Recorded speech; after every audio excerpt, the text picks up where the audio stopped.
Hello and a very warm welcome to all of you. I'm Neha Bhardwaj-Alter and you know exactly what happens right here on Game On. We get you all the latest from the world of sports. It's a weekend, so just before you get into a highly packed weekend with a lot of sports coming your way, we start with cricket.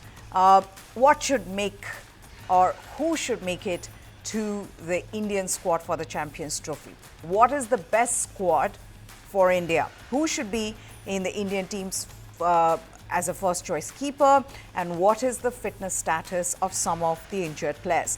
After the disastrous end to the test calendar, where India lost last 6 of their 8 test matches, winning just 1 and losing series at home and away, the focus will shift to white ball cricket as India play the Champions Trophy that begins from February 19th. Now, there is an England series before that, and that will be like a dress rehearsal really for the Champions Trophy, not the T20 part, but India will be playing 3 ODIs against England as well. The ICC has set the date of 12th of January as the last date to submit the provisional squad for the tournament, and the Ajit Agirkar-led selection committee will announce the squad over the weekend. Now, India last played ODIs in August last year against Sri Lanka. So there are some certainties in the side, with Rohit Sharma, despite his batting struggles in tests, will be in all likelihood leading the side. Then there's Jasprit Bumrah. He will be his deputy if there are no fitness concerns. There's a big if though. There are also reports that the selectors will pick the squad for the T20I series against England separately before finalizing the squad for the team for ODIs against England and the Champions Trophy. The biggest challenge for the selection committee is the choice of the wicket-keeper. With Pant back in the frame, the left-hander offers a unique option to the selectors, but whether the 27-year-old gets into the starting 11 is not straightforward. Pant played just 1 of India's 3 ODIs in 2024. With KL Rahul keeping wickets in the first 2 games in Sri Lanka, Rahul also kept wickets during the Asia Cup and ODI World Cup in 2023. He has a very good record in the middle order. Then there is Samson, who scored a century in his last ODI. He's another name that the selectors will surely deliberate on, especially given his T20I form last year. Samson, promoted to open during India's home season, scored 3 centuries in the span of 5 games, and his name was conspicuous by its absence for the ODI series in Sri Lanka. The selectors are also hugely impressed by Yashasvi Jaiswal, and they want to get him in the ODI side. Since the start of 2023, India's most prolific batter in ODI cricket is Shubman Gill. However, Gill struggled during India's only ODI series last year, managing a total of 57 runs with a highest score of 35 in Sri Lanka, and his torrid time during the Border Gavaskar Trophy, during which he tallied a mere 93 runs from 5 test matches, might make the selectors look at the uncapped Yashasvi Jaiswal instead.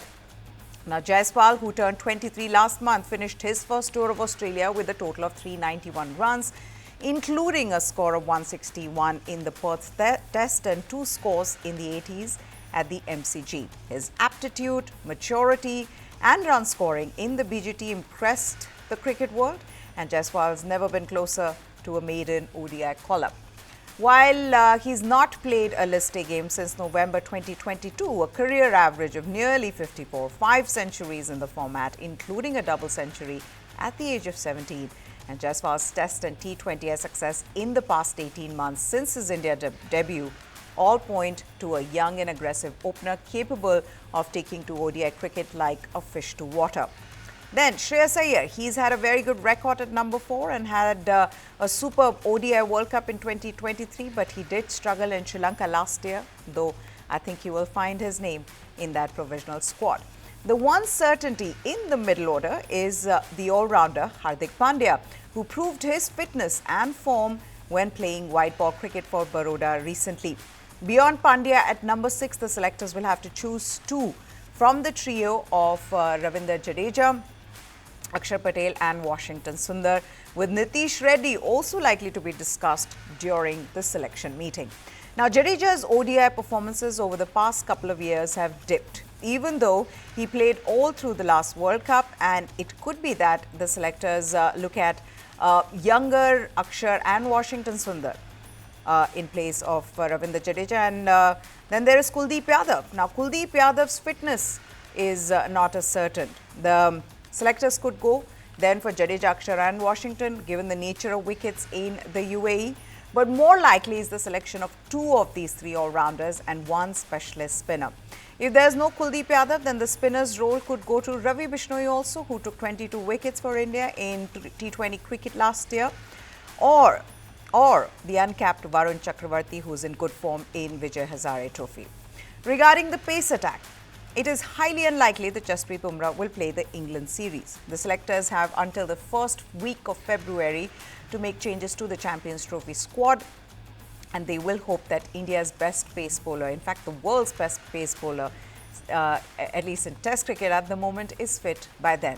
Mohammad Shami's fitness also remains a talking point. Ideally, India would want Bumrah and Shami fit for the Champions Trophy, as well as Mohammad Siraj. Beyond these three experienced fast bowlers, two of Arshdeep Singh, Prasidh Krishna and Mukesh Kumar are likely to be selected in the ODI squad. There is also the talk of Harshit Rana, that's doing the rounds, given how he was taken for the Border Gavaskar Trophy as well to Australia. But yes, this is where we are when it comes to that provisional squad. Of course, we will get to know when the Indian team is selected over the weekend, and we'll get you all the latest straight away.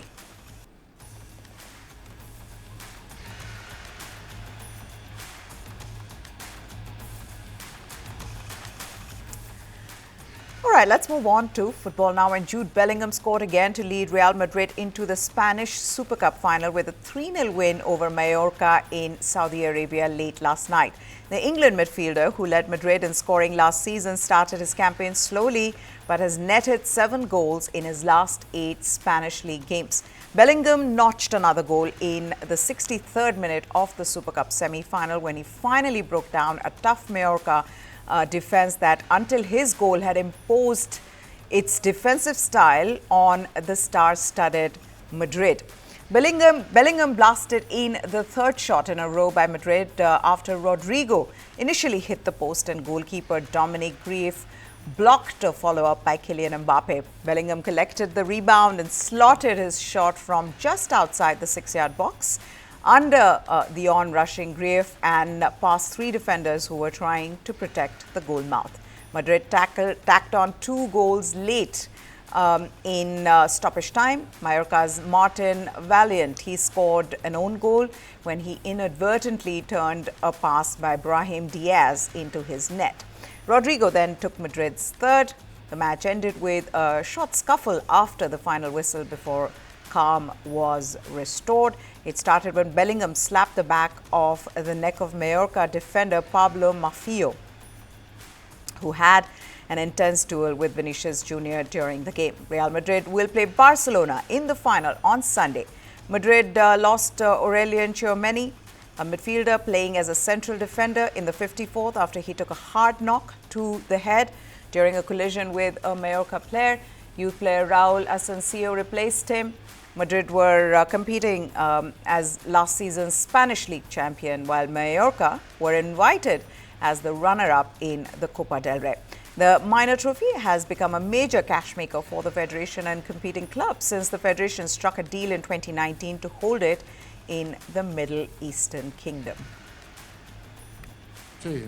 Yes, it's not like we played our best, but it was a good version of the team and I think we deserved the win. We played well in the back. We also had Tchouameni's injury and Raul stepped in well. He's used to playing for us and we'll prepare the same for the match against Barcelona. Yes, it was a demanding match because Mallorca played the way they needed to. They defended really well, closing the gaps and trying to create chances in the middle, and they gave us trouble a few times. Yes, I think he's doing well now. He's showing a good version of himself, not just today, but I'd say the month of December, he played really well because he scored goals, he was more active, and little by little he's getting to his best. What is his best? I really don't know because with the quality he has, I don't know how far he can reach. Yeah, we are annoyed and enraged because we gave our all and played a dignified match, and well, we finished exhausted because of all the effort we had to put in. But we are also annoyed because it's 0-0 at halftime. You see paths to take the lead too, even if Real Madrid had more chances, and then we are especially annoyed by those two goals at the end. All right, good news for Cristiano Ronaldo fans. Cristiano Ronaldo was on target from the penalty spot to help Al Nassr to a comfortable 3-1 win over Al Ahdoud, along with Sadio Mane's 2-goal for the day. It was Ronaldo's first goal of 2025 and his 11th of the campaign as Al Nassr looked to claw back points and into contention after a slow start to the season. The visiting Al Ahdoud side put pressure on early as they were first on the board when Xavier Godwin bested Al Nassr's defense and scored just 6 minutes into the match. But Mane answered back to help out by a shot by Sultan Al Ghanem over the line in the 29th minute. Ronaldo put the home team out front again, scoring from the spot just before half-time. Al Ghanem and Mane paired up again to seal the deal in the 88th minute. Al Nassr still sit in the third place, 8 points behind Saudi Pro League leaders Al Ittihad and 6 behind Al Hilal, each of which have a game in hand. Otavio, clever cross from him, and the goalkeeper's beaten. It might be Al Ghanem's goal, or did so. A barge in the back of Sadio Mane. Here he comes, Ronaldo. It's perfect. It's 2-1 Al Nassr. Al Ghanem. Oh, the header from Mane finishes it off. Manchester United and Amad Diallo have signed a contract extension until 2030. Diallo has been rewarded for his impressive form this season. He scored a late equaliser in a 2-2 draw with league leaders Liverpool on Sunday. He also struck a 90th minute winner in the 2-1 victory over Manchester City in December. The 22-year-old Diallo joined United from Atalanta in 2021 and has had loan spells at Rangers and Sunderland. On his first stint with Manchester United, Diallo, in a statement said, and I quote, "I've had some incredible moments with this club already, but there is so much more to come. I have huge ambitions in the game and I want to achieve history at Manchester United." Diallo broke into United's first team last season and has gone on to make 26 appearances this term, scoring 6 goals and providing 7 assists in what has been a troubled campaign for the club. Despite United's recent struggles, Diallo said the club's future was going to be really special. Diallo has developed a habit of scoring important late goals. Last season, he struck at the end of extra time to help United beat Liverpool 4-3 in a dramatic FA Cup quarter-final match. On to tennis. World number 1, Jannik Sinner, has said that he was still in the dark about his hearing at sports' highest court over a doping controversy, and that continues to weigh on his mind ahead of his Australian Open title defense. Sinner failed 2 drug tests in March last year for low levels of anabolic androgenic steroid clostebol, but was cleared by an independent tribunal in August after it accepted his explanation, in fact, of unintentional contamination.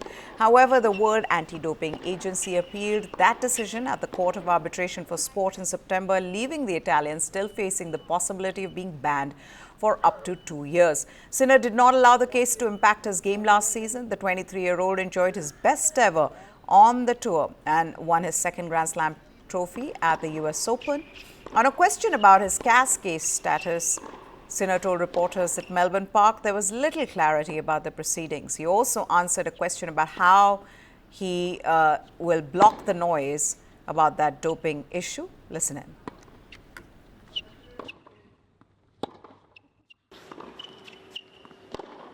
Yeah, I know exactly as much as you guys know. We are in a stage where we don't know many things. Yeah, you think about this, of course. I would lie if I would tell you that I forget. No, it's not like this, because it's something what I have with me now already for quite a long time. But it is what it is. I'm here trying to prepare the Grand Slam, and let's see how it goes. How do I block it? It's not that you just put it in a part and you just say, I don't think anymore about this, but in my mind I know exactly what happened, and that's how I block it. No, I haven't done anything wrong. That's why I'm still here. That's why I'm still playing. I don't want to respond on what Nick said or what other player says. I think the most important part is to have my people around me who I can trust. People, they exactly know what happened, and that's it. The handling of the Italian's case, as well as that of Iga Swiatek by tennis anti-doping authorities, attracted strong criticism from some fellow players. He was talking about Nick. He was, in fact, one of the most vocal critics, Nick Kyrgios, and he had said that it was a horrible look for the sport. He has strongly voiced his opinion on Sinner's case via social media. Sinner begins his Melbourne Park campaign against Chile's Nicolas Jarry. Novak Djokovic, who aims to win a record 11th Australian Open title, opened up about his former rival and new coach Andy Murray's role at this stage of his career. The Serbian player looks to make the best of his 20th anniversary at the Australian Open this year. The 37-year-old has had the greatest Grand Slam success. Speaking about his new coaching partnership, Djokovic said it was an honor to have Andy as his coach. He also spoke about his former rival. The Serbian is a 24-time major winner. He said it was a bit strange in the beginning to share insights with him about the game and about life in general, because they often hid things from one another, but admitted that all the cards are now open on the table. The number 7 seed will play teenager and American wildcard Nishesh Basavareddy in the first round of the tournament, which begins on Sunday.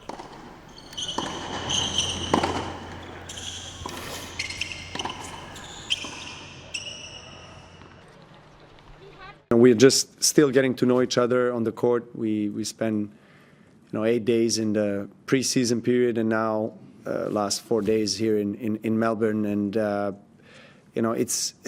it gives me motivation, inspires me really to be spending time on the court, and we communicate a lot. We talk about a lot of different things. He's trying to understand me on different levels, speaking to other team members that know me better, and so he's very meticulous. He's very dedicated, professional. So far I've been enjoying this collaboration. I must say that at the beginning it was a bit of a strange feeling to be able to share the insights with him, not just about the game, but about how I feel about life in general, not in a negative way, and just in a way that I have never done that with him, because he was always one of my greatest rivals.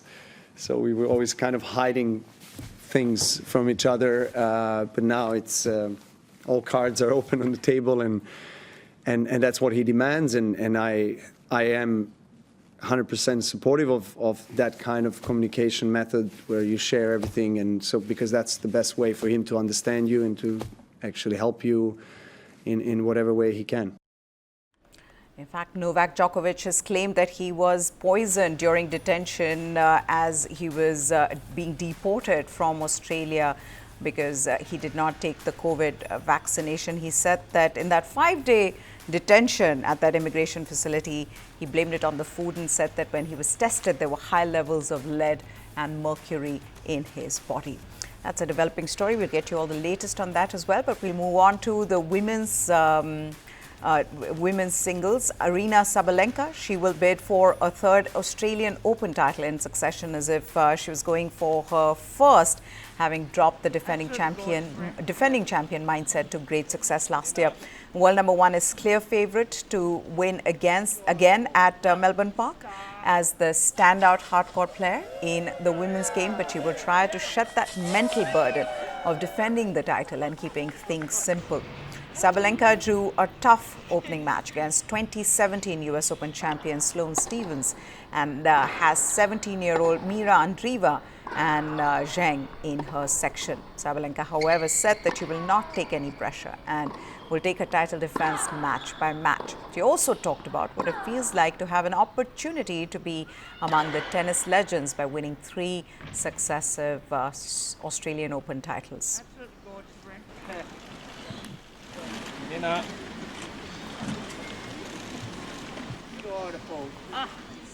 I don't know. Honestly, I think like every year it's something different. It's different experience. It's the way you feel is different. But I just remember that last year I wasn't thinking at all about being a defending champion, and I was just taking it step by step.